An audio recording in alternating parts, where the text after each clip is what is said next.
Eh, untuk acara selanjutnya saya serahkan kepada moderator dari kelompok 5 yang akan memandu acara perkuliahan kita pada siang hari ini. Kepada moderator dari kelompok 5 saya persilahkan. Baik, terima kasih kepada saudari Ella Piani yang telah mempersilahkan kami sebagai kelompok 5 untuk menyampaikan hasil diskusi yang akan kami sampaikan pada siang hari ini. Sebelum itu, saya buka dulu dengan bacaan basmalah bersama-sama. Bismillahirrahmanirrahim. Ya, pertama-tama dan yang paling utama, marilah kita panjatkan puji dan syukur kita kepada Allah Subhanahu wa Ta'ala, karena nikmat dan karunia-Nya kita dapat berkumpul ya di Zoom meeting ini dengan keadaan yang paling baik.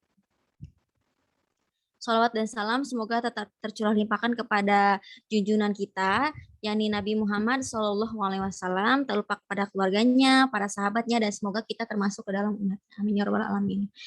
Yang terhormat kepada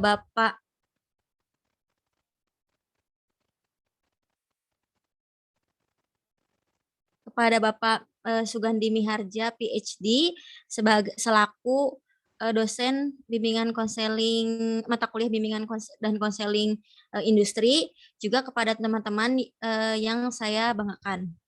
Kami dari kelompok 5 yang terdiri dari saya sebagai moderator, saya Dina Fauzia Nur Hasanah, kemudian ada teman saya yaitu Alia Nabila Zahra, kemudian ada Al Qurbatulillah, dan juga ada saudara Ahmad Yumni.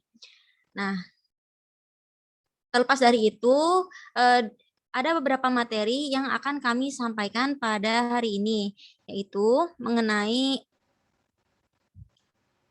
slide-nya, nah, dinamika karir dulu ya, kita sampaikan tentang dinamika karir. Maka dari itu, teman-teman mohon untuk disimak materinya. Nah, saya serahkan kepada pemateri pertama, kepadanya kami persilahkan.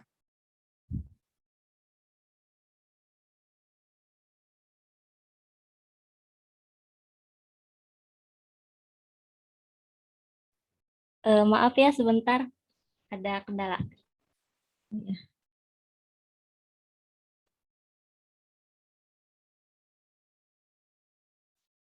Sebelum, karena ada dulu, jangan dulu presentasi.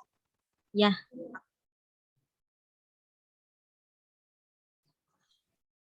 Ya, udah ya. Ya, nah selanjutnya di sini teman-teman lihat ada perspektif desain kerja utama yang ada pada work design. Nah, di sini pada bagian ini dalam apa ya, perspektif desain kerja utama ini memperkenalkan tentang perspektif utama pada desain kerja atau desain tadi. Nah, evaluasi kritis dari pendekatan ini akan disajikan di bagian berikutnya, di mana isu-isu utama dalam penelitian desain kerja yang ditinjau gitu. Next.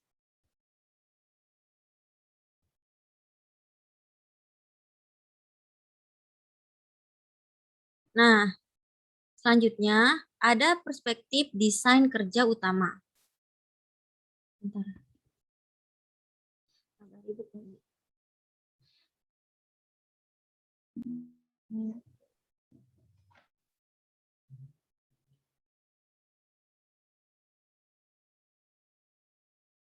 Nah, perspektif desain kerja utama ini mencakup ada yang pertama, ada manajemen ilmiah.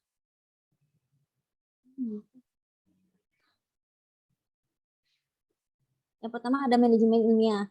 Menurut Smith ya dalam karyanya pada tahun 1776 dan Barbeg pada tahun 1835 menyatakan bahwa manajemen ilmiah itu terdiri dari pekerjaan tidak terlalu sering berpindah tugas, yang pertama.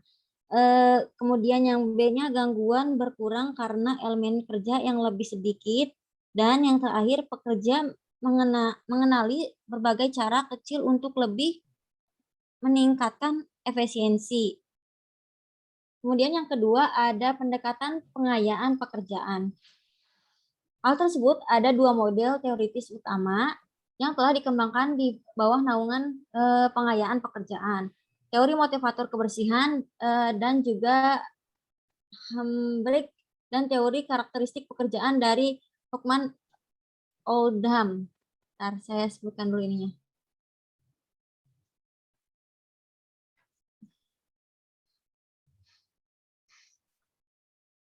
Nah, maksudnya adalah di mana hal-hal seperti pengakuan, pencapaian, dan kemajuan merupakan hal yang intrinsik dalam pekerjaan dan disebut juga sebagai motivator.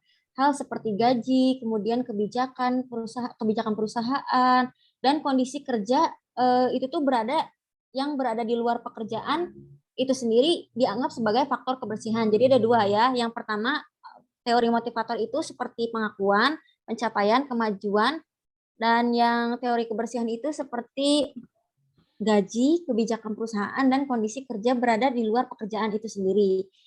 Nah, selanjutnya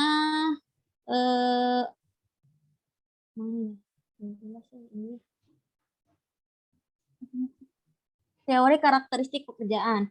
Nah, teori karakteristik pekerjaan yang paling diartikulasikan oleh Hockman dan Oldham ini sebetulnya teori ini tuh masih berhubungan dengan teori motivator. Tapi motivatornya disebut motivator Heighgain atau merangsang penelitian dan menjadi dasar bagi sejumlah upaya untuk mendesain ulang pekerjaan. Nah, teori ini tuh dilandasi sejumlah kelemahan signifikan. Tapi beberapa peneliti lainnya berusaha untuk mengatasi kelemahan ini dan memahami bagaimana karakteristik pekerjaan yang berhubungan dengan reaksi individu terhadap pekerjaan. Nah, dalam pendekatan ini, karakteristik pekerjaan menyarankan bahwa 5 karakteristik pekerjaan yang menghasilkan keadaan psikologis kritis pada pemegang pekerjaan, yang pada akhirnya menghasilkan serangkaian hasil kerja yang positif. Yang pertama, ada keragaman keterampilan melibatkan pengguna berbagai keterampilan dan kemampuan pekerja atau karyawan ya. Yang kedua ada identitas tugas melibatkan sejauh mana pekerja merasa dia bertanggung jawab atas bagian pekerjaan yang bermakna dan utuh. Ya maksudnya yang dia jiwai gitu.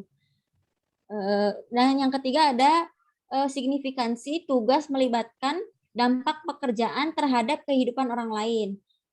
Yang mana bersama-sama hal tersebut bisa dilakukan di bawah naungan biasanya HRD yang kayak gitu ya. Nah, terus yang dari ketiga karakteristik ini dianggap sebagai peningkatan kebermaknaan sebuah pekerjaan. Terus yang keempat kan tadi ada 5 ya. Yang keempat itu ada otonomi yang menyangkut besarnya kebebasan dan kemandirian yang dimiliki oleh individu dalam melaksanakan tugas pekerjaannya. Hal ini tuh memiliki manfaatnya di mana diharapkan dapat meningkatkan tanggung jawab yang berpengalaman untuk hasil kerja. Nah, yang terakhir yang kelima ada umpan balik. Umpan balik menyangkut sejauh mana tugas pekerjaan memberikan pengetahuan tentang hasil tindakan inkuben pekerjaan itu sendiri. Manfaatnya adalah hal ini diharapkan dapat memberikan pengetahuan mengenai hasil kegiatan kerja. Penting untuk dicatat bahwa ini secara eksplisit mengacu pada umpan balik yang diperoleh langsung dari pekerjaan itu sendiri. Ini berbeda bagaimana cara di mana pengetahuan mengenai teori motivator sama teori kebersihan. Nah, kemudian ada teori sistem sosioteknik. Nah, sebetulnya sama sih tetap pendekatan ya. Pendekatan sistem sosioteknik ini muncul dari pekerjaan yang dilakukan di institut yang ada di Inggris. Karena kan ini teorinya teori dari luar ya. Nah, yang mana berfokus pada penggunaan kelompok otonom untuk menyelesaikan pekerjaan itu sendiri. Nah, biasanya perspektif ini tuh mengarahkan atau menyarankan bahwa organisasi terdiri dari orang-orang yang berinteraksi satu sama lain dan sistem teknis untuk menghasilkan produk atau jasa. Nah, dalam teori ini adanya interaksi. Nah, interaksi ini tuh memiliki pengaruh, timbal balik, dan dinamis pada pengoperasian dan kesesuaian teknologi pada serta perilaku orang-orang yang mengoperasikannya. Jadi ibaratnya saplakna gitu tah. Terus kemudian ada perspektif pemrosesan informasi sosial. Mana sih? Next, Alia.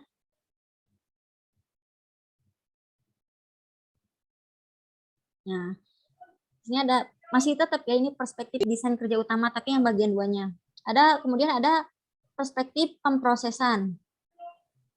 Nah, pendekatan pengolahan informasi sosial dari Salancik dan Trevor pada tahun 1978 muncul dari ketidakpuasan dengan kebutuhan, kepuasan, dan model harapan, motivasi, dan sikap kerja.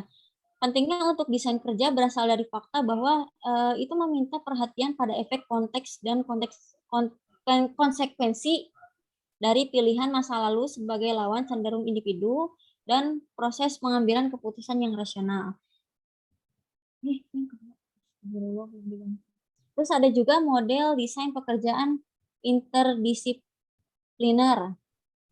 Nah, perspektif ini menunjukkan bahwa disiplin ilmu yang berbeda telah menghasilkan beberapa pendekatan yang berbeda untuk desain pekerjaan dan penelitian di setiap pendekatan yang telah dilakukan dan relatif independen dari pendekatan lain.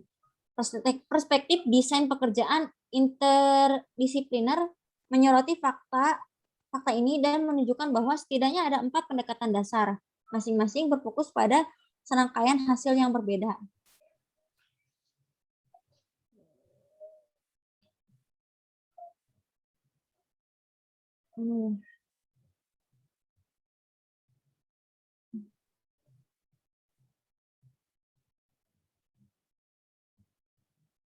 Kemudian selanjutnya ada tuntutan pekerjaan kontrol dukungan. Nah, model ini mengusulkan bahwa tuntutan pekerjaan yaitu setiap bagian dari pekerjaan yang membutuhkan upaya fisik, kemudian psikologis atau emosional yang berkelanjutan, dan kontrol pekerjaan yaitu jumlah keputusan yang dimiliki, memainkan peran sentral dalam menentukan hubungan antara stresor dan ketegangan, sehingga kontrol pekerjaan menyangga individu dari efek negatif tuntutan pekerjaan. Tuntutan pekerjaan, kontrol, dan dukungan. Nah, yang terakhir ada model sumber daya. Beberapa studi telah menemukan bukti untuk efek penyangga dari sumber daya pekerjaan. Misalnya, ketiga peneliti ini, Baker, Demerouti, dan Ewema, pada tahun 2005 menemukan bahwa karyawan yang memiliki otonomi, umpan balik, dan dukungan sosial yang tinggi tidak mengalami kelelahan yang diantisipasi terkait dengan tingkat beban kerja yang tinggi, tuntutan emosional, tuntutan fisik, dan juga ada penanganan pekerjaan rumah. Ya. Next, Alia.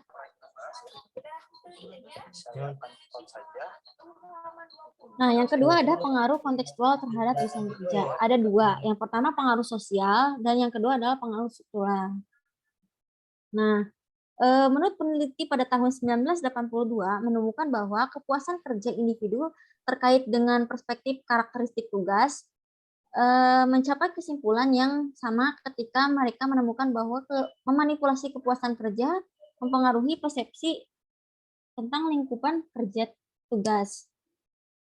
Menurut Griffin, pada tahun 1983, isyarat sosial memiliki dampak yang lebih besar pada hasil sosial, misalnya peluang persahabatan, perumusan dengan orang lain, dan bahwa manipulasi tugas memiliki efek yang lebih besar pada karakteristik tugas, baik isyarat sosial dan perubahan tugas yang mana berdampak pada kepuasan intrinsik, ekstrinsik, dan juga keseluruhan. Meskipun perubahan tugas memiliki efek yang lebih besar, namun hanya perubahan tugas yang mempengaruhi produktivitas. Nah, biasanya kan kalau misalnya kita ada lagi ada masalah gitu sama teman, biasanya kan suka mempengaruhi kita juga gitu dari cara kita belajar atau misalkan dari kita ketika bekerja. Biasanya seperti itu, apalagi kalau perempuan. Nah, kemudian yang kedua ada pengaruh struktural. Menurut peneliti pada tahun 2007 menemukan bahwa telekomunikasi ya, commuting, sejenis pengaturan kerja virtual meningkatkan otonomi yang didasarkan pada kepuasan kerja dan kinerja. Selain itu mengurangi konflik pekerjaan keluarga, keinginan berpindah, dan stres peran. Nah, baru-baru ini Gibbs, Stanko, dan beberapa peneliti lain pada tahun 2011 menemukan bahwa efek dari memotivasi karakteristik pekerjaan, misalnya seperti signifikansi tugas, otonomi, dan umpan balik pada kebermaknaan yang dialami, tanggung jawab, dan pengetahuan tentang hasil tergantung pada virtualitas tempat kerja, yaitu ketergantungan elektronik dan kurangnya kehadiran. Mereka menemukan bahwa fitur virtual pekerjaan meningkatkan hubungan antara signifikansi tugas dan kebermaknaan yang dialami tetapi menurunkan hubungan antara otonomi dan tanggung jawab. Hasil serupa ditemukan untuk hubungan antara umpan balik dan pengetahuan tentang hasil dengan hubungan yang lebih lemah dalam pengaturan yang sangat bergantung secara elektronik. Nah, secara bersama-sama, hasil ini menunjukkan bahwa aspek teknologi dari konteks organisasi memerlukan perhatian penelitian tambahan. Next.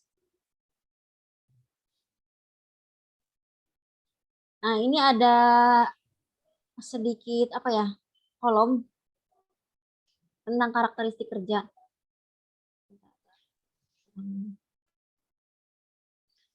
Yang jelas ya. Nah, ada 4 ya. Ada 4 tabel di dalamnya. Yang pertama ada bertanya karakteristik pengetahuan, karakteristik sosial, karakteristik kontekstual. Yang mana karakteristik bertanya karakteristik. Ada otonomi. Nah, otonomi itu definisinya apa sih gitu? Nah, di sini sejauh mana pekerjaan yang memungkinkan kebebasan, kemandirian, dan kebijakan atas penjadwalan kerja pengambilan keputusan. Nah, itu ya contohnya. Jadi kategori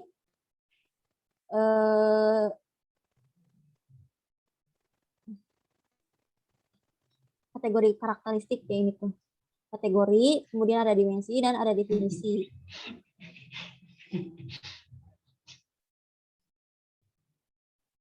Next.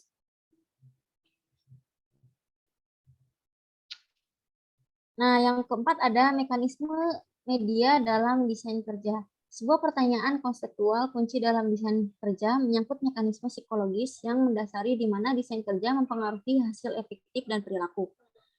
Menurut beberapa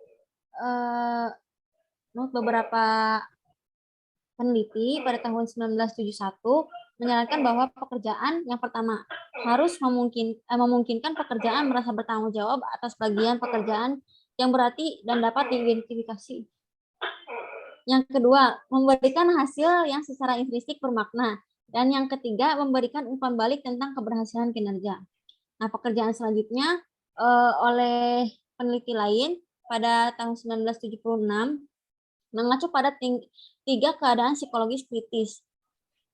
Kritis ini sebagai kebermaknaan yang dialami, tanggung jawab dan berpengalaman, dan pengetahuan tentang hasil. Mereka menyarankan bahwa perubahan dalam desain kerja mempengaruhi hasil efektif dan perilaku, karena mereka mengubah keadaan psikologis kritis ini.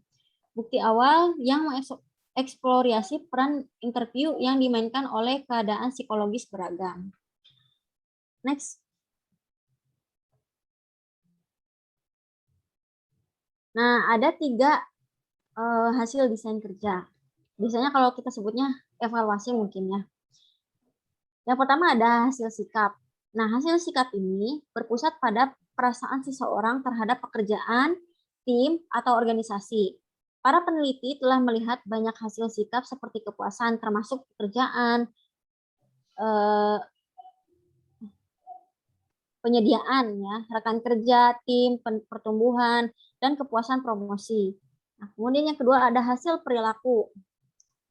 Mungkin sebutnya kognitif, afektif, sama psikomotorik ya. Nah, hasil perilaku berfokus pada tindakan pekerjaan. Meskipun secara tradisional peneliti telah berkonsentrasi pada kuantitas, yaitu jumlah dan kualitas, yaitu akurasi, inovasi, dan atau layanan pelanggan dari kinerja pekerjaan, ada banyak cara lain di mana desain kerja dapat mempengaruhi perilaku pekerja, termasuk inovasinya. Nah, yang terakhir ada hasil kognitif. Hasil kognitif terdiri dari dua komponen. Yang pertama, pemikiran seseorang tentang pekerjaannya. Yang kedua, hasil perkembangan dari pekerjaannya. Dalam kategori yang lebih luas ini, kita melihat penelitian yang telah melihat pembelajaran dan pengembangan persepsi peran, termasuk ambiguitas peran, konflik peran, kemanjuran peran yang luas, dan orientasi peran yang apa sih itu?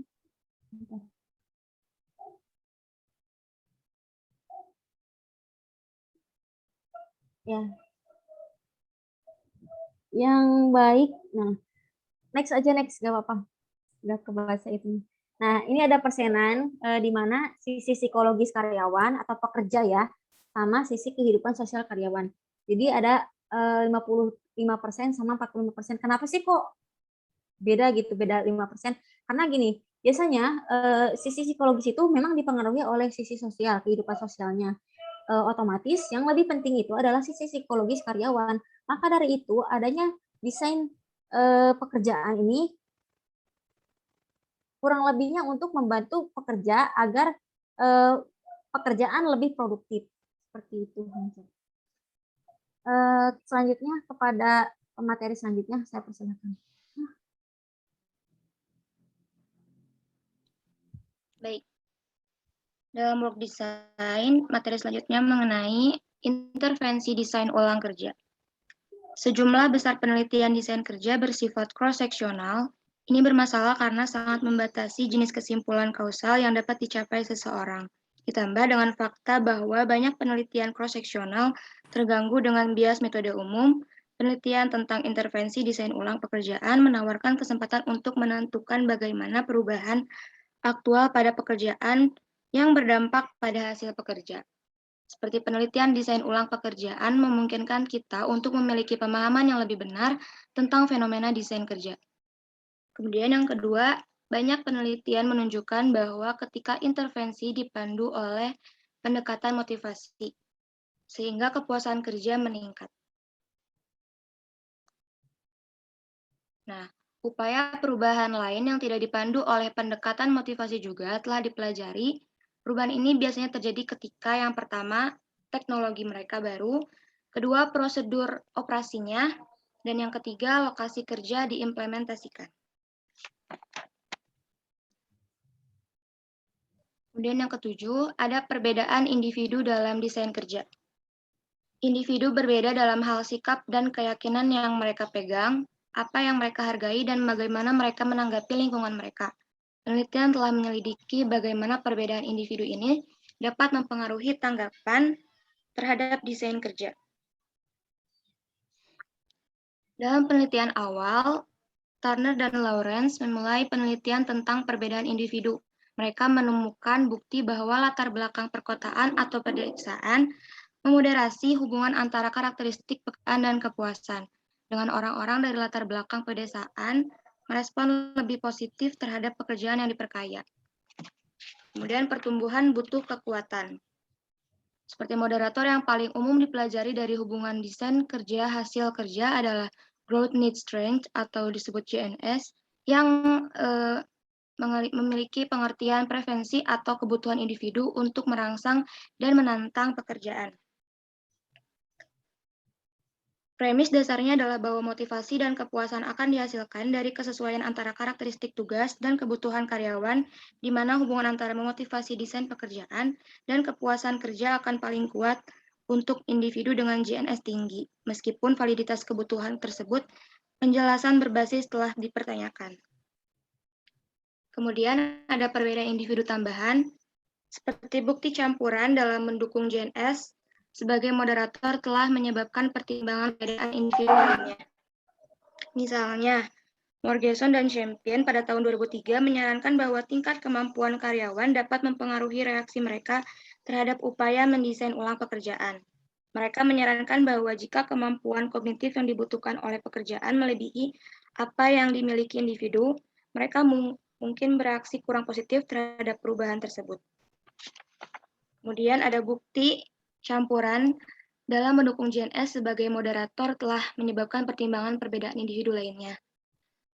Yang ketiga, perbedaan individu lain yang berpotensi kritis dibahas dalam pekerjaan baru-baru ini adalah fleksibilitas psikologis.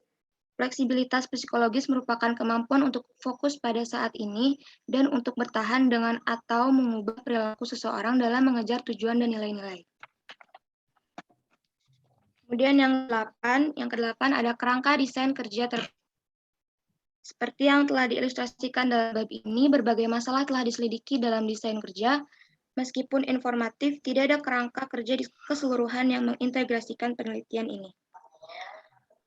Kerangka integratif yang merangkum isu-isu yang telah diselidiki dalam literatur, ini bukan model formal dalam arti menyediakan hipotesis yang dapat diuji. Sebaliknya, ini adalah perangkat heuristik yang dengan cepat dan ekonomis menyampaikan faktor desain kerja utama yang telah diselidiki. Kemudian ada pengaruh kontekstual. Pengaruh kontekstual menentukan sisi paling kiri dari model. Ini termasuk berbagai faktor sosial yang diidentifikasi dalam pengujian teori memproseskan informasi sosial seperti kepuasan kerja rekan kerja dan kompleksitas pekerjaan, seperti perilaku pemimpinnya, meskipun pengaruh sosial ini umumnya dipandang sebagai faktor bias dalam persepsi karakteristik pekerjaan. Mereka mungkin mewakili peran penting ke dalam lingkungan sosial. Kemudian ada mekanisme mediasi. Ada banyak bukti bahwa karakteristik pekerjaan yang disebutkan di atas berhubungan langsung dengan ukuran hasil. Setidaknya ada beberapa alasan untuk percaya bagaimana bahwa beberapa faktor menengahi antara karakteristik pekerjaan dan juga hasil. Keadaan psikologis kritis yang digariskan oleh Hakam dan Oldham pada tahun 1975 hanya menerima dukungan terbatas sebagai mekanisme mediasi. Pemberdayaan psikologis telah diteruskan sebagai mekanisme mediasi lain yang mungkin dan tampak menawarkan penjelasan yang lebih hemat tentang manfaat motivasi dari pekerjaan yang diperkaya. Kemudian hasilnya, sejumlah hasil sikap, perilaku, kognitif, dan kesejahteraan telah diselidiki dalam literatur desain kerja. Hasil psikologis seperti kepuasan kerja dan motivasi kerja internal telah banyak diteliti, sedangkan kelebihan dan kekurangan mental kurang mendapat perhatian penelitian. Relatif sedikit dari hasil perilaku telah dipelajari, dan hanya ketidakhadiran telah ditemukan menjadi hasil desain kerja yang konsisten. Tampak jelas bahwa desain kerja memiliki beberapa hasil sumber daya manusia yang cukup dapat diprediksi dengan persyaratan, keterampilan, tuntunan, pelatihan, dan tingkat kompensasi semuanya terkait dengan berbagai bentuk desain kerja. Kemudian yang ke-9, ketegangan dalam desain kerja. Meskipun banyak penelitian desain kerja telah dilakukan selama 50 tahun terakhir, tetapi masih banyak masalah yang belum terselesaikan.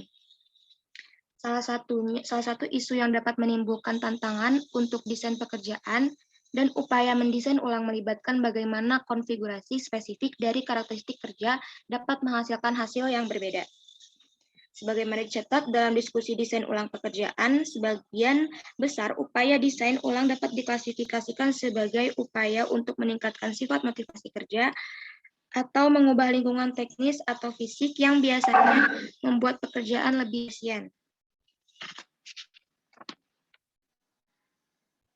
Nah, dalam ketegangan dalam desain kerja ini, Morgeson dan Champion menyarankan bahwa proses desain kerja yang secara eksplisit mempertimbangkan aspek motivasi dan mekanistik pekerjaan adalah kunci untuk menghindari pengorbanan.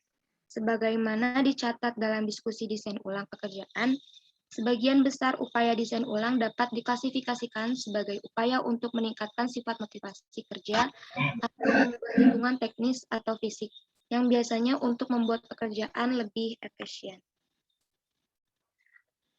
Nah, menurut Champion DKK, pada tahun 2005 menawarkan beberapa pendekatan berbeda yang dapat digunakan ketika mempertimbangkan potensi pengorbanan dari desain kerja yang berbeda. Pendekatan kompromi melibatkan penilaian langsung tentang hasil yang dipilih sebagai fokus intervensi kerja desain ulang. Mungkin cukup sekian materi dari work design. Selanjutnya diserahkan kepada moderator kembali. Terima kasih.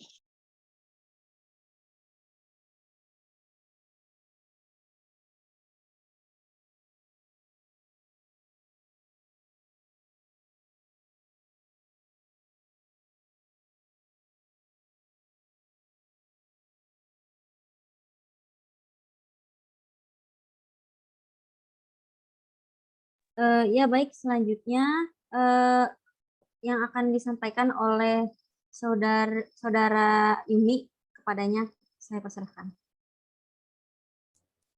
Punten Din, aku dulu ya. Oh iya, maaf, Dari saudari Purba ya, enggak? Ya. Next, Al. Alia, next slide-nya.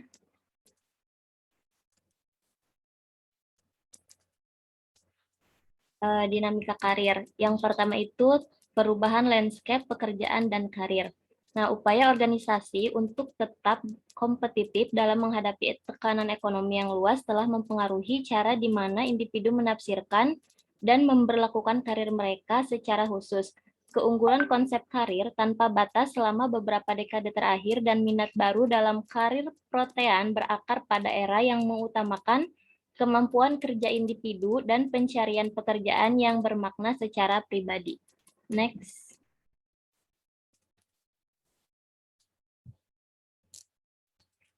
Next, Al.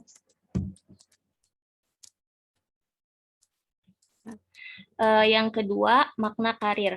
Makna karir didefinisikan oleh Hal sebagai urutan individu yang dirasakan dari sikap dan perilaku yang terkait dengan pengalaman dan aktivitas yang berhubungan dengan pekerjaan selama rentang hidup seseorang.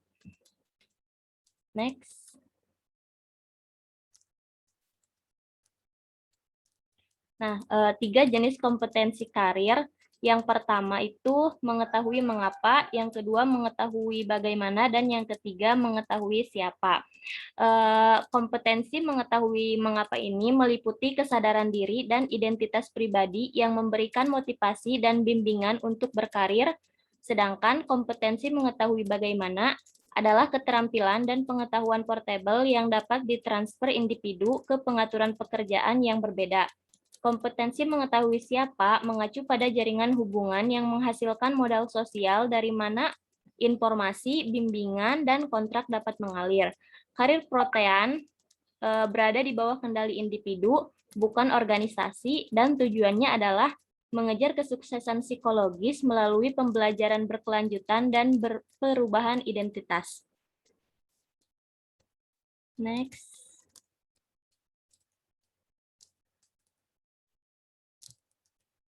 Bentar. Yang ketiga, sukses karir. Pencapaian hasil terkait pekerjaan yang diinginkan di setiap titik dalam pengalaman kerja seseorang dari waktu ke waktu. Yang kedua, makna sukses karir itu hasil atau pencapaian psikologis atau yang berhubungan dengan pekerjaan yang positif yang telah dikumpulkan seseorang sebagai hasil dari pengalaman pekerjaan seseorang. Yang ketiga, makna dari sukses karir ialah bahan positif dan hasil psikologis yang dihasilkan dari aktivitas dan pengalaman yang berhubungan dengan pekerjaan seseorang. Next, Al.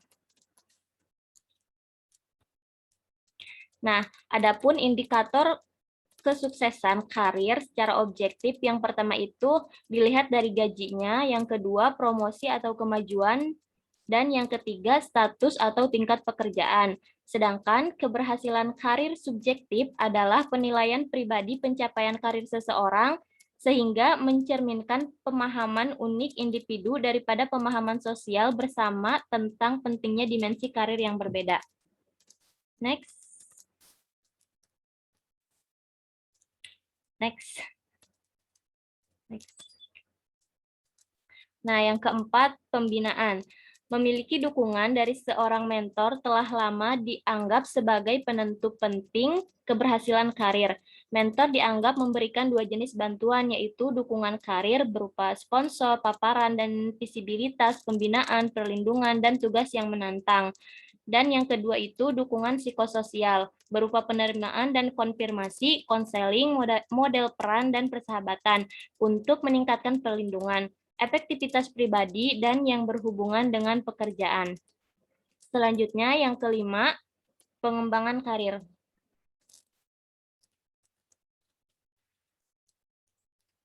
Untuk menggambarkan setiap generasi, karyawan dapat bervariasi. Istilah yang paling umum adalah baby boom atau mereka yang lahir selama 2 dekade setelah berakhirnya Perang Dunia II.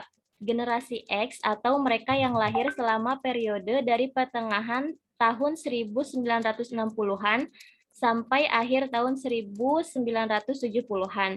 Dan generasi Y atau milenial yang terdiri dari mereka yang lahir pada 20 tahun terakhir abad ke-20. Perbedaan antar generasi dalam hal sikap terhadap pekerjaan dan karir antar generasi menunjukkan bahwa individu generasi X dan Y ini menilai pekerjaan kurang berarti bagi kehidupan total mereka, cenderung menghargai waktu senggang, peningkatan diri, dan nilai kerja ekstrinsik seperti gaji yang lebih tinggi, menunjukkan derajat yang lebih tinggi, keterbukaan untuk berubah, mengekspresikan etos kerja yang lebih rendah, dan menampilkan lebih banyak karakteristik individualistis daripada individu-individu di generasi baby boom. Next.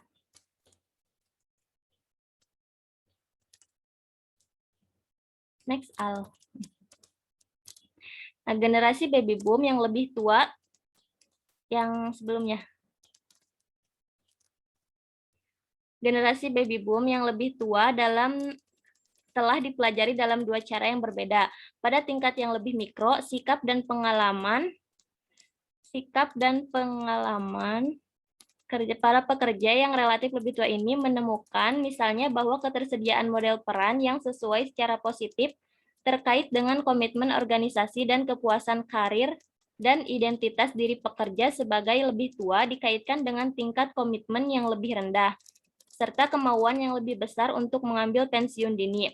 Fokus yang lebih makro telah membahas organisasi, sosial, dan implikasi pemerintah dari penemuan generasi baby boom. Selanjutnya, mengenai pengembangan karir itu ada transisi karir, di mana transisi karir itu diartikan sebagai suatu peristiwa yang dapat terjadi sepanjang siklus hidup dan melibatkan pergeseran sukarela atau tidak sukarela dalam jalur karir individu. Yang selanjutnya, salah satu jenis transisi karir yaitu pensiun bertahap. Pada umumnya mengacu pada situasi di mana pekerja yang lebih tua tetap bersama majikan mereka, sementara secara bertahap mengurangi jam kerja sebagai langkah menuju pensiun penuh, sambil terus melatih keterampilan yang dikembangkan sebelumnya dalam karir mereka. Sebaliknya, pekerjaan jembatan memungkinkan pekerja yang telah pensiun dari pekerjaan berorientasi karir untuk pindah ke posisi kerja transisi yang biasanya melibatkan lebih sedikit jam, lebih sedikit stres, dan lebih banyak fleksibilitas, dan lebih sedikit tuntutan fisik sehingga berfungsi sebagai jembatan antara waktu kerja yang lama, karir jangka panjang, dan pelepasan penuh dari pekerjaan. Yang selanjutnya, eksplorasi karir. Eksplorasi karir ini melibatkan pengumpulan informasi tentang diri sendiri dan lingkungan sebagai cara untuk menumbuhkan kesadaran, menghasilkan keputusan yang efektif, dan merangsang pertumbuhan karir. Next. Faktor internal yang memicu eksplorasi karir termasuk peran karir yang sangat menonjol serta karakteristik kepribadian ada 4. Yang pertama itu self-efikasi atau efikasi diri. Yang kedua proaktif, yang ketiga kesadaran, dan keempat keterbukaan terhadap pengalaman. Adapun faktor eksternal yang mendorong perilaku eksplorasi termasuk perubahan yang terkait dengan pekerjaan dan yang tidak terkait dengan pekerjaan, yang memerlukan individu untuk mendapatkan wawasan tentang diri mereka sendiri dan atau dunia di sekitar mereka. Next. Selanjutnya, yang keenam itu tentang karir internasional. Karir internasional adalah karir yang dimana karyawan melakukan serangkaian pekerjaan internasional, termasuk pekerjaan internasional dalam periode waktu atau jangka waktu yang lama, dengan sedemikian rupa sehingga karir terbentang melintasi batas-batas beberapa negara. Bentuk karir internasional itu diantaranya ada 3. Yang pertama, penugasan karir ekspatriat dapat melibatkan relokasi fisik individu dari perusahaan induk di negara asalnya atau basis ke operasi anak perusahaan di negara tuan rumah atau di negara asing, biasanya untuk beberapa periode waktu tertentu. Yang kedua, bentuk kedua dari karir internasional ini melibatkan tugas kerja ekspatriat yang secara berkala mengharuskan seseorang untuk pergi ke dan bekerja di satu atau lebih negara asing. Dan yang ketiga, bentuk dari karir internasional yaitu seorang individu di negara asal atau basis dipekerjakan oleh organisasi yang berkantor pusat di negara lain. Dalam hal ini, pekerjaan individu tidak selalu memerlukan perjalanan internasional, tetapi mungkin memerlukan adaptasi dengan gaya manajemen, budaya, dan harapan kinerja organisasi asing. Selanjutnya, tentang karir kewirausahaan. Nah, karir kewirausahaan berbeda dari karir organisasi tradisional karena melibatkan tingkat komitmen pribadi yang jauh lebih tinggi dan kemauan untuk mengambil posisi yang lebih tinggi. Tingkat resiko yang melibatkan kegagalan pribadi, keuangan, dan karir. Next. Karakteristik individu dan karir wirausaha, diantaranya kebutuhan akan kebebasan, kurangnya kesabaran dengan struktur perusahaan formal, dan tingkat sinisme yang tinggi terhadap kebermaknaan pekerjaan, perusahaan dapat mendorong orang keluar dari perusahaan dan masuk ke bisnis mereka sendiri. Kecenderungan mengambil resiko adalah elemen umum lainnya dapat menggambarkan wirausahawan. Yang selanjutnya faktor situasional, diantaranya model peran kewirausahaan, dorongan ekonomi atau sosial, ketersediaan program pelatihan dan pendidikan, pengalaman, atau ancaman kehilangan pekerjaan. Efek positif dari model peran tidak hanya pada niat untuk memulai karir kewirausahaan, tetapi tingkat ketekunan setelah usaha telah dimulai. Misalnya, orang tua dapat memainkan peran yang berpengaruh dalam mendorong anak-anak mereka untuk mengejar karir wirausaha, termasuk orang tua yang terlibat dalam karir wirausaha. Dukungan ekonomi dan sosial untuk karir kewirausahaan dapat mengambil banyak bentuk. Literatur mengakui nilai jaringan sosial sebagai instrumental dalam menaklukkan dan kemajuan karir kewirausahaan. Selain itu juga, jaringan ekonomi dapat memfasilitasi karir kewirausahaan dengan memberikan pengusaha akses yang efisien ke sumber daya dan informasi yang tidak akan tersedia. Nah, individu yang mengambil pensiun dini, baik karena pilihan ataupun kebutuhan, mewakili segmen wirausaha yang baru lahir. Banyak di antaranya memulai atau mengakuisasi bisnis mereka sendiri sebagai pilihan karir yang layak, terutama ketika ada pilihan terbatas untuk tetap dalam karir organisasi tradisional. Mungkin sekian dari saya, dikembalikan kepada moderator.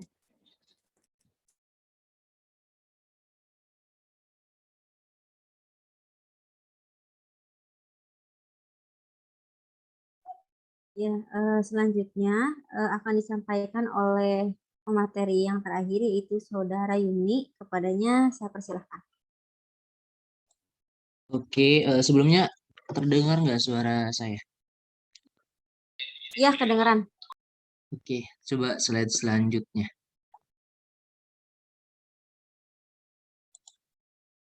Oke, pada slide pertama ini membahas tentang persepsi dan komunikasi. Komunikasi ya tidak bisa terlepas dari kehidupan manusia. Orang yang tidak pernah berkomunikasi dipastikan akan tersesat karena ia tidak sempat menata dirinya dalam suatu lingkungan sosial. Komunikasilah yang memungkinkan individu membangun suatu kerangka rujukan dan menggunakannya sebagai panduan untuk menafsirkan situasi apapun yang ia hadapi. Tanpa melibatkan diri dalam komunikasi, seorang tidak akan tahu bagaimana cara untuk bersikap, karena inti pembelajaran adalah interaksi dengan orang lain, yang pada intinya adalah melakukan komunikasi. Komunikasi pada dasarnya adalah sebuah proses pertukaran informasi dari komunikator kepada komunikan. Pertukaran informasi yang terjadi dalam komunikasi amat sangat dipengaruhi oleh persepsi komunikator terhadap suatu objek dan dapat mempengaruhi persepsi komunikan terhadap objek tersebut. Maka persepsi merupakan sesuatu yang bersifat subjektif tergantung dari pengalaman pribadi dan latar belakang yang dimiliki masing-masing individu. Inilah mengapa informasi yang kita dapatkan mempengaruhi persepsi yang kita miliki. Persepsi dan komunikasi merupakan dua hal penting yang saling berhubungan erat dan saling tergantung dalam memahami perilaku organisasi. Persepsi dapat timbul karena adanya dua faktor, yaitu faktor internal dan faktor eksternal. Faktor internal atau yang berasal dari individu diantaranya adalah proses belajar, motivasi, dan kepribadian. Sedangkan faktor eksternal berupa lingkungan. Kedua faktor ini kemudian menimbulkan persepsi karena didahului oleh suatu proses yang dikenal sebagai komunikasi. Demikian juga proses komunikasi akan terlaksana dengan baik atau tidak tergantung persepsi masing-masing orang yang terlibat dalam proses komunikasi tersebut. Persepsi adalah suatu proses yang dilakukan seorang untuk memperoleh gambaran mengenai sesuatu melalui tahapan pemilihan, pengolahan, dan pengertian dari informasi mengenai sesuatu tersebut. Tindakan seseorang akan sesuatu hal banyak dipengaruhi oleh hal tersebut. Persepsi disebut inti dari komunikasi. Karena jika persepsi kita tidak akurat, tidak mungkin kita berkomunikasi dengan efektif. Persepsilah yang menentukan kita memiliki suatu pesan dan mengabaikan pesan yang lain. Semakin tinggi derajat kesamaan persepsi antar individu dan sebagai konsekuensinya, ya semakin cenderung membentuk kelompok budaya atau kelompok identitas. Persepsi adalah proses pengumpulan informasi mengenai dunia melalui penginderaan yang kita miliki. Persepsi tidak selalu sesuai dengan realita yang ada. Oleh sebab itu, persepsi individu terhadap suatu dipengaruhi oleh beberapa hal seperti pengalaman pribadi, status sosial, ekonomi, kondisi lingkungan, dan sebagainya. Persepsi yang diperoleh melalui indera, mata menangkap stimuli karena melihat, telinga mendengar, lidah merasakan, dan seterusnya. Proses indera menangkap stimuli dinamakan sensasi. Jadi sensasi adalah proses menangkap stimuli. Selanjutnya, agar sensasi ini memiliki makna, pikiran dan perasaan melakukan persepsi. Persepsi bukan sekedar fenomena visual dengan segala sesuatu yang kita lihat secara fisik. Para ahli perkembangan menganggap bahwa persepsi sebagai bagian untuk memahami input sensorik yang disambungkan ke otak oleh indera dan dihantarkan menuju susunan saraf pusat. Oleh karena itu, persepsi bisa juga dikatakan penerjemah otak atas informasi yang telah disediakan oleh indera.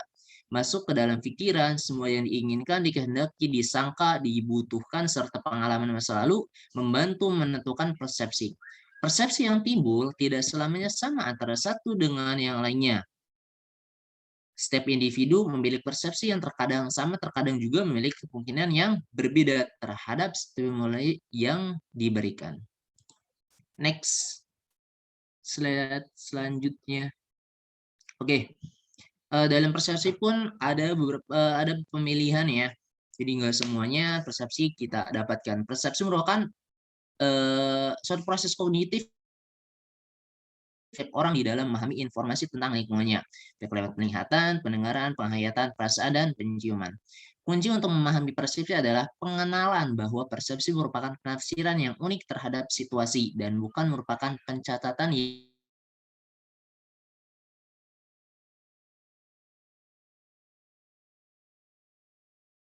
penerimaan, pengorganisasian atas informasi yang diterimanya dari lingkungan. Persepsi merupakan suatu proses kognitif yang dialami oleh setiap orang dalam memahami informasi tentang lingkungannya. Ada beberapa faktor yang mempengaruhi tentang persepsi. Yang pertama yaitu ada faktor eksternal. Faktor eksternal yang pertama itu yakni ukuran. Semakin besar ukuran fisik suatu objek, akan semakin besar kemungkinan dipersepsikan. Bentuk ukuran ini akan dapat mempengaruhi persepsi seseorang. Dengan melihat bentuk ukuran suatu objek, orang akan mudah tertarik terhadap perhatiannya, yang nantinya akan membentuk suatu persepsi. Yang kedua yaitu intensitas. Semakin besar intensitas stimulus, semakin besar kemungkinan diperhatikan. Prinsip intensitas dari suatu perhatian dapat dinyatakan bahwa semakin besar intensitas stimulus dari luar, layaknya semakin besar pula hal-hal yang dapat dipahami. Misalnya suara yang keras, bau yang tajam, sinar yang terang akan lebih banyak atau mudah diketahui dibandingkan dengan suara yang lemah, bau yang tidak tajam, dan suara dan hal yang lainnya. Yang ketiga itu frekuensi. Semakin sering frekuensi stimulus disampaikan, semakin besar kemungkinan diperhatikan. Stimulus dari luar yang diulang akan memberikan perhatian yang lebih besar dibandingkan dengan sekali dilihat. Misalnya, perusahaan yang dengan gencar mengiklankan produknya di berbagai media tentunya akan semakin masyarakat menangkap hal-hal tersebut dengan mudah dan akan mempersepsikan hal itu dengan A, B, dan C gitu. Yang selanjutnya itu kontras. Stimulus yang mencolok lebih besar kemungkinannya untuk dipilih mendapatkan perhatian, bahwa dari luar yang penampilannya berlawanan dengan latar belakang atau sekelilingnya atau yang sama sekali di luar sangkaan orang banyak akan menarik banyak perhatian. Misalnya, seorang yang tampil beda secara fisik akan semakin dipersepsikan banyak orang bahwa si A ini begini, si A itu begitu, dan sebagainya. Yang selanjutnya itu gerakan. Stimulus bergerak lebih diperhatikan daripada stimulus yang tetap atau tidak bergerak. Orang akan memberikan banyak perhatian terhadap objek yang bergerak dalam pandangannya dibandingkan objek yang diam. Dari gerakan suatu objek yang menarik perhatian seseorang ini akan timbul suatu persepsi. Yang selanjutnya itu perubahan. Stimulus akan lebih diperhatikan jika stimulus tersebut memiliki bentuk yang dapat berubah sehingga orang memperhatikan dengan suatu kefokusan dan lain sebagainya. Dan yang terakhir yaitu baru, sesuatu yang baru. Stimulus yang baru dan unik akan lebih diperhatikan daripada stimulus yang sudah biasa dilihat. Karena hal baru terkadang lebih menarik diperhatikan daripada hal-hal yang telah kita ketahui sebelumnya. Yang kedua itu faktor internal. Faktor internal itu ada beberapa. Yang pertama itu proses learning ataupun pemahaman. Semua faktor-faktor dari dalam membentuk adanya perhatian kepada suatu objek sehingga menimbulkan adanya persepsi yang selaras dengan proses pemahaman atau belajar learning atau motivasi masing-masing individu, di mana ketika seseorang telah mempelajari sesuatu hal ataupun objek dan ketika ia menemuinya kembali dengan apa yang ia telah pelajari, maka akan mempersepsikan sesuatu, oh ternyata begini ya aslinya, oh ternyata begini ya, dan sebagainya gitu. Yang kedua itu motivasi. Motivasi pada dasarnya tidak bisa dipisahkan dari proses belajar, tetapi keduanya juga mempunyai dampak yang amat penting dalam proses pemilihan persepsi yang akan merangsang perhatian dan minat-minat orang dalam masyarakat. Contohnya tuh seseorang yang yang termotivasi untuk menjaga kesehatannya misalnya akan menginterpretasikan bahwa rokok merupakan sesuatu yang negatif, makanya itu bahwa rokok itu akan dihindari dan sebagainya gitu. Yang ketiga itu kepribadian persepsi. Dalam membantu persepsi, unsur ini erat hubungannya dengan proses belajar motivasi, karena segala kepribadian itu tentunya akan balik terhadap bagaimana dia belajar, gimana dia motivasi dan sebagainya. Next.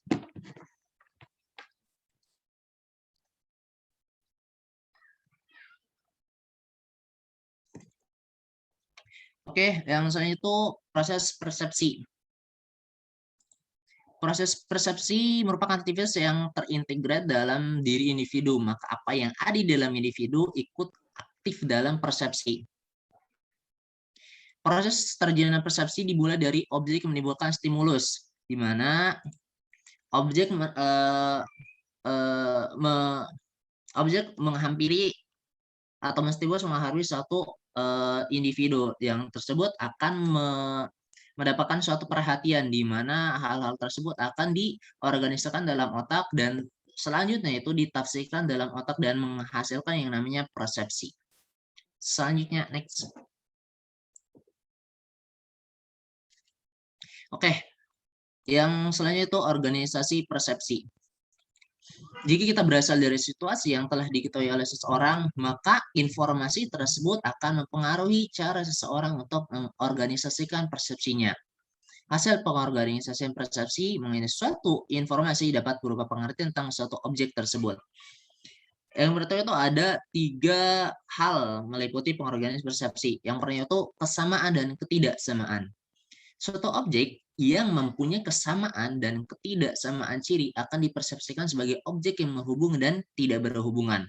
Maksudnya objek yang memiliki ciri yang sama dipersepsikan memiliki hubungan, sedangkan yang memiliki ciri yang berbeda ataupun jauh akan dipersepsikan sebuah hal yang terpisah ataupun tidak memiliki hubungan. Yang kedua itu yakni kedekatan dalam ruang.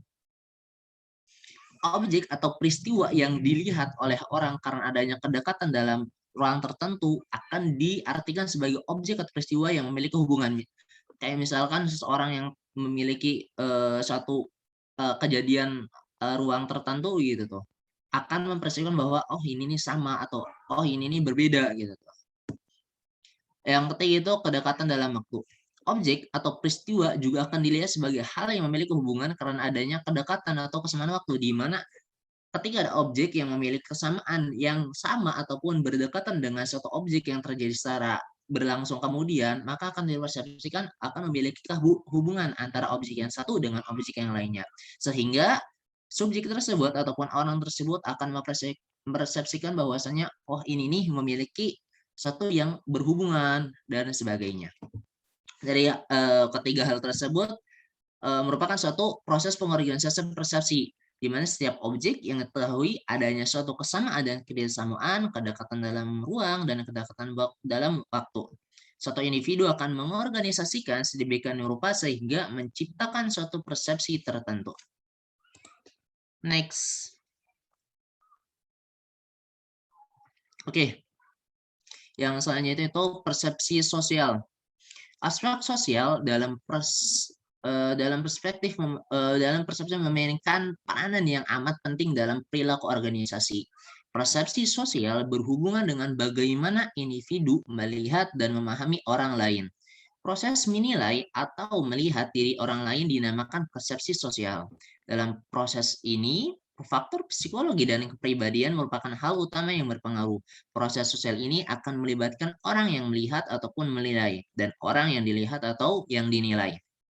Persepsi sosial adalah proses menangkap objek-objek sosial dan kejadian-kejadian yang kita alami dalam lingkungan kita. Manusia bersifat emosional, sehingga penilaian terhadap mereka menanggung resiko. Persepsi sosial merupakan suatu proses seorang untuk mengetahui, prestasikan, dan mengevaluasi orang yang dipersepsi tentang sifat-sifatnya, kualitasnya, dan keadaan yang ada dalam diri orang yang dipersepsi, sehingga terbentuk gambar orang yang dipersepsikan. Persepsi sosial dipengaruhi oleh beberapa faktor. Yang pertama itu karakteristik yang mempersepsikan. Turunnya itu kebutuhan, di mana seseorang akan mempersepsikan sesuatu sesuai dengan kebutuhan yang ia inginkan gitu, sehingga ia akan memfokuskan kebutuhan tersebut dengan apa yang dipersepsikan. Yang kedua itu pengalaman. Ya, yang sebagaimana dijelaskan sebelumnya bahwasanya ketika seseorang telah mengalami sesuatu yang telah ia alami sebelumnya, maka ia akan mempersepsikan dengan hal yang sekarang yang ia lihat sekarang akan cenderung sama ataupun dengan pemikiran yang sama dengan apa pengalaman yang ia telah alami gitu. Yang kita ada norma-norma, di mana seseorang yang hidup di suatu masyarakat yang memiliki norma tertentu, maka akan mempersepsikan hal tersebut dengan hal yang sama ataupun hal yang berbeda. Kayak misalkan seseorang yang biasa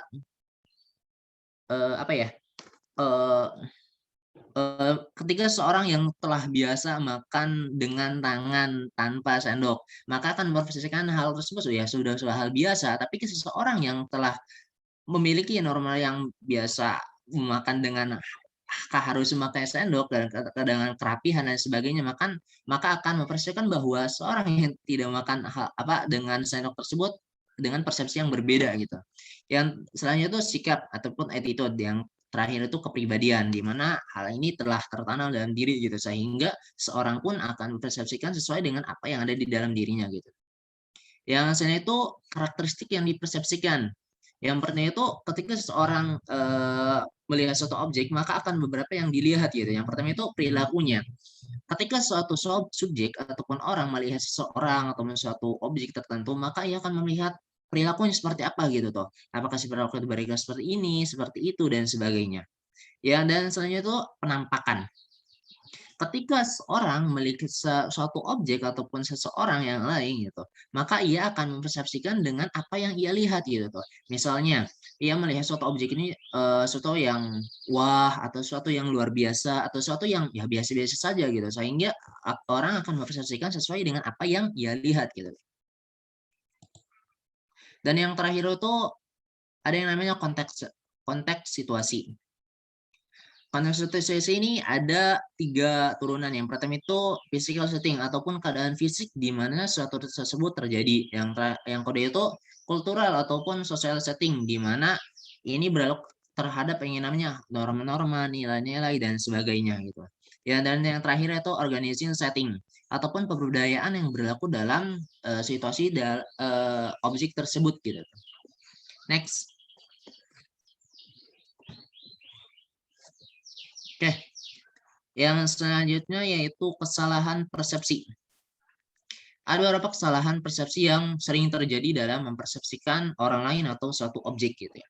Yang pertama itu ada yang namanya stereotyping, yakni mengkategorikan atau menilai seseorang hanya atas dasar satu atau beberapa sifat dari kelompoknya. Stereotip seringkali didasarkan atas jenis kelamin, keturunan, umur, agama, kebangsaan, dan kedudukan atau jabatan lainnya. Yang kedua itu halo efek. Halo efek adalah kecenderungan menilai seseorang hanya atas dasar salah satu sifatnya saja. Kesalahan persepsi karena kesan umum kita tentang orang yang biasanya didasarkan pada satu karakteristik yang ditentukan sebelumnya, sehingga mewarnai persepsi kita terhadap karakteristik lain dari orang tersebut. Hal ini sering terjadi pada saat melakukan penilaian dengan wawancara. Wawancara seringkali menilai bahwa hanya dari salah satu sifat seorang yang nampak menonjol pada saat wawancara itu dilakukan, padahal salah satu sifat tersebut tidak mencerminkan sifat yang sebenarnya dari orang yang diwawancari tersebut. Yang selanjutnya itu projection. Projection merupakan kecenderungan seseorang untuk menilai orang lain atas dasar perasaan dan sifatnya, sehingga ia yang berfungsi sebagai suatu mekanisme pertahanan dari konsep diri seseorang, sehingga lebih mampu menghadapi sesuatu yang dilihatnya sebagai tidak wajar. Sementara sebagian besar mengabaikan faktor eksternal yang mungkin juga mempengaruhi perilaku tersebut gitu. Next.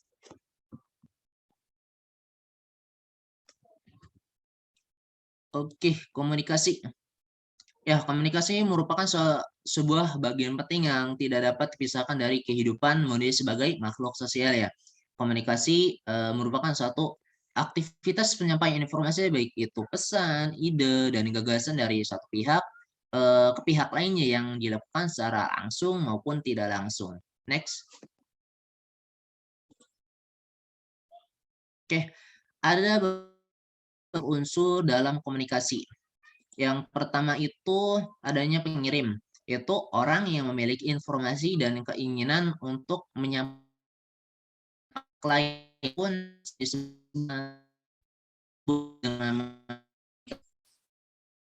ini gangguan atau noise ya, yakni setiap faktor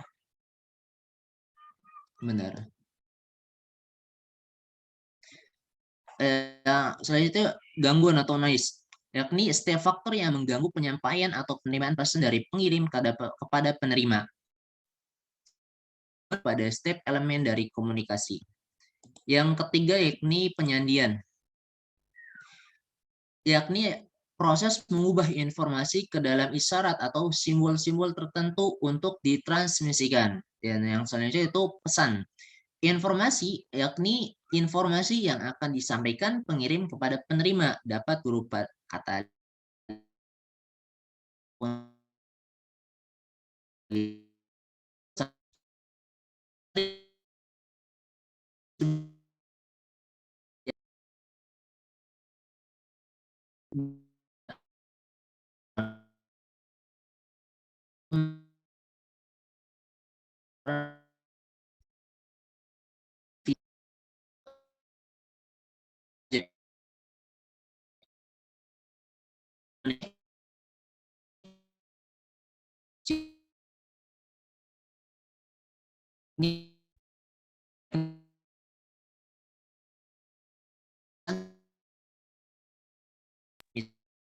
mohon maaf, Saudara Yumni, putus-putus suaranya.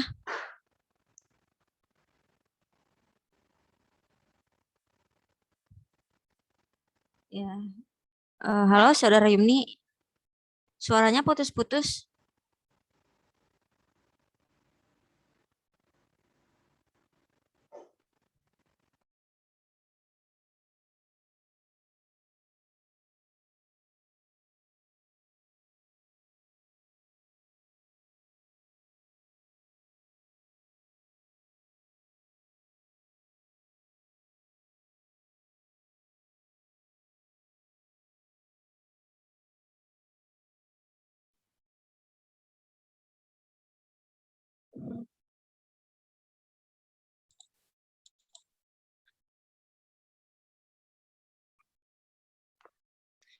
Oke, maaf, tadi ada kendala gitu. Ini itu yang terakhir ya, yakni next coba Alia.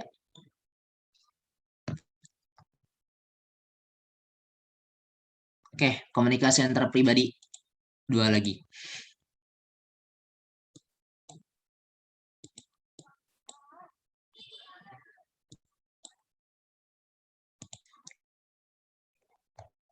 Komunikasi adalah proses komunikasi yang efektif dan dapat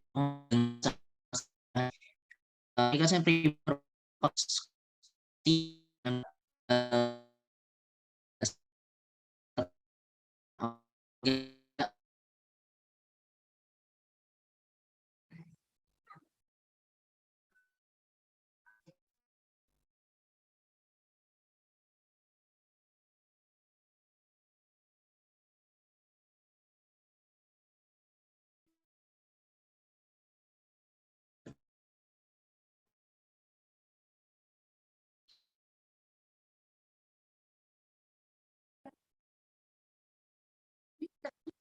Oke,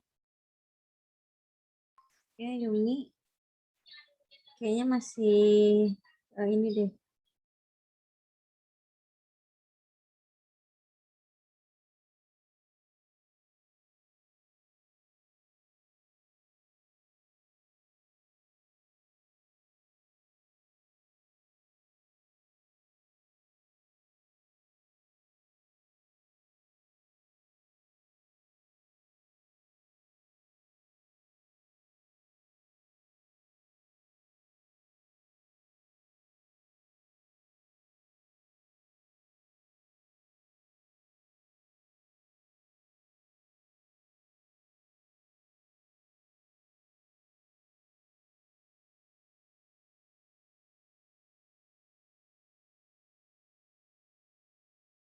Ya, mungkin karena teman kita sedang terkena sinyal ya.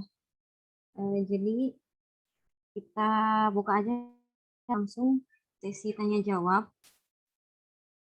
Seperti yang tadi saya sampaikan di eh, awal, bahwasannya kita membuka 2 pertanyaan. Maka dari itu silahkan teman-teman untuk yang ingin bertanya langsung tanyakan.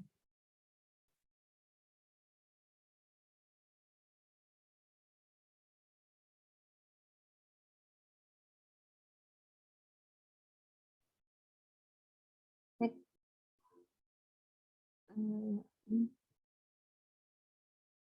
Apakah ada yang ingin ditanyakan?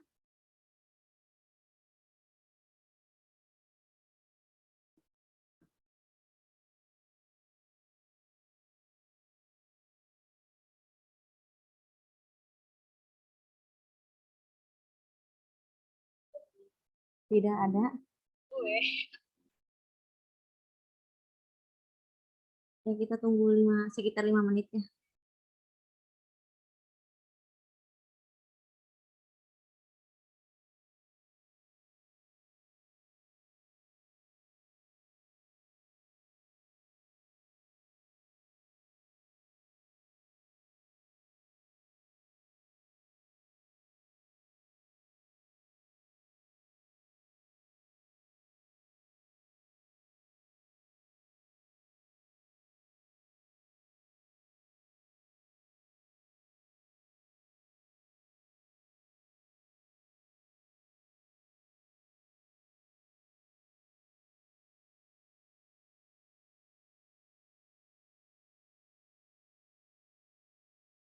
Nah, baik, jika tidak ada, mungkin kita langsung statement closing aja ya, karena melihat waktunya juga sudah mepet ya ke asar. Nah, mungkin saya akan sedikit dulu memberikan kesimpulan ya tentang tadi mengenai dinamika karir. Nah, kesimpulannya bahwa karir didefinisikan sebagai urutan individu yang dirasakan dari sikap dan perilaku yang terkait dengan pengalaman dan aktivitas yang berhubungan dengan pekerjaan selama rentang hidup seseorang. Nah, pencapaian hasil terkait pekerjaan yang diinginkan di setiap titik dalam pengalaman kerja seseorang dari waktu ke waktu disebut dengan sukses karir. Indikator dari sukses karir itu diantaranya yaitu gaji, kemudian promosi atau kemajuan, status atau tingkatan pekerjaan, dan yang terakhir itu. Nah, dalam kesuksesan karir, seorang mentor memiliki peran yang penting. Adapun pengembangan karir dari waktu ke waktu mengalami perubahan seiring dengan perkembangannya zaman. Adapun karir internasional secara singkat dapat didefinisikan sebagai karir atau pekerjaan yang melintasi batas-batas beberapa negara.